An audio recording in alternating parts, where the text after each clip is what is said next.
The sound of a high-powered rifle broke through the calm at a rally on the campus of Utah Valley University campus on Wednesday, September 10th.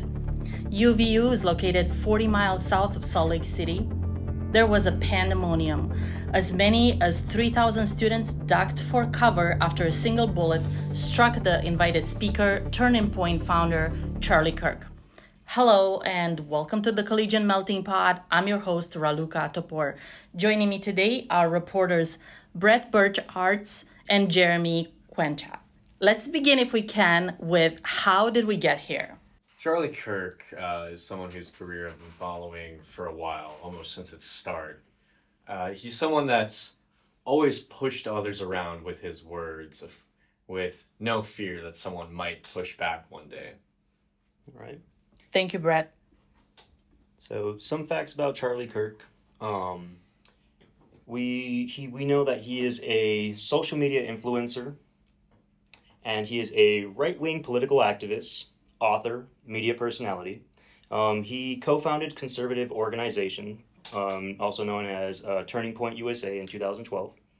He had a talk show named The Charlie Kirk Show, and he's written several books, some of them including The College Scam, Right-Wing Revolution, The MAGA Doctrine, and Campus Battlefield. Just as was mentioned before, Charlie Kirk has been pretty controversial with how he approaches speaking to others. Mainly he goes to college campuses and he tries to debate and pretty much argues with the students to test them. And a lot of times it seems very controversial because a lot of how he approaches these conversations, to a lot of people, they get very emotional, really, when you see them speaking. However, when I've personally heard him speak before, there's a lot of things that he says and does that can seem disrespectful, but at the end of the day, I can understand how he likes to challenge, but again, me, personal subjective opinion, there are a lot of things that do seem pretty outright. Charlie Kirk has had some very extreme opinions. He's been very critical of the 1964 Civil Rights Act and is on record as saying it was a mistake, which I'm certain that many of us can agree would label him as being patently racist, because this is seen as an act that was an overall good. Even by many Republicans see it as good. So for him to take a stance that extreme, it's insane in the modern day. Extremist, even. Thank you, Brett. Thank you, Jeremy. What are your peers saying about what happened? A lot of my peers, I know, I feel like a lot of people I know personally are not happy with what happened, and a lot of people are celebrating this. It's a little unfortunate to know how much of a divide there is with someone's life.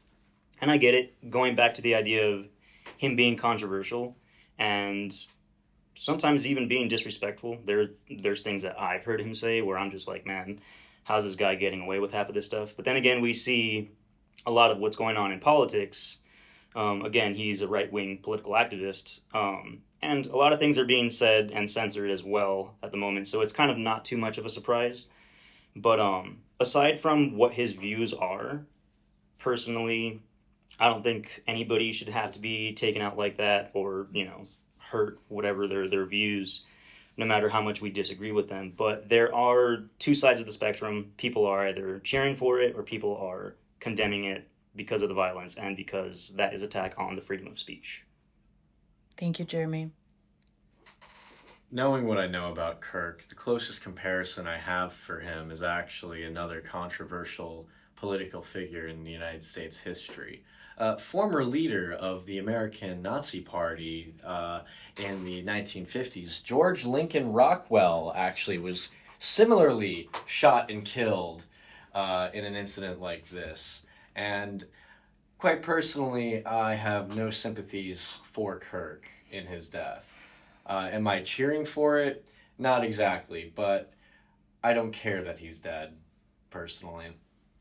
My peers, however, specifically one of my older siblings, she has been very critical of my opinion with regards to Kirk's assassination, seeing me as bloodthirsty and referring to me as a hypocrite because I have made claims that we exist in a polite society.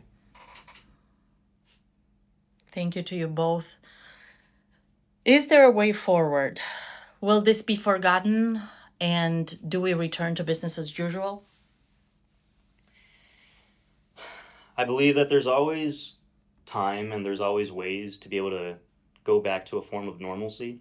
However, with the current times that we're in politically, it's going to take a really long time for us to be able to get to a point of peace. There is a political polarization right now where a lot of gerrymandering and political ideations are causing people to divide. And it's interesting to think about how much they're really dividing the people to be able to conquer the masses like that. Can things change? Can things be better? Yes. Will things be better? The most we could do is hope. When?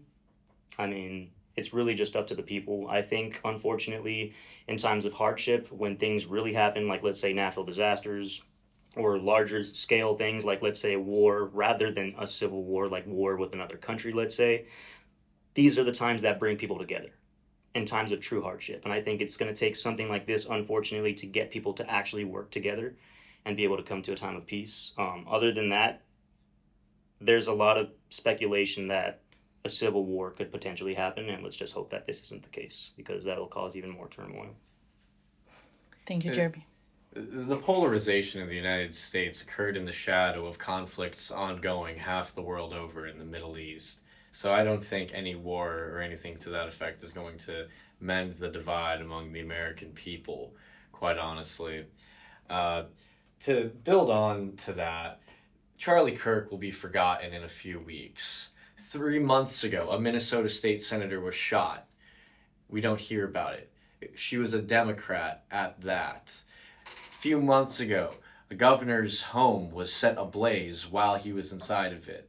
The mass media forgot about it. We live in a time and day where things are forgotten quickly. That's our time for today. I want to thank both of my guests. This has been Collegian Melting Pot. Until next time, thanks for tuning in.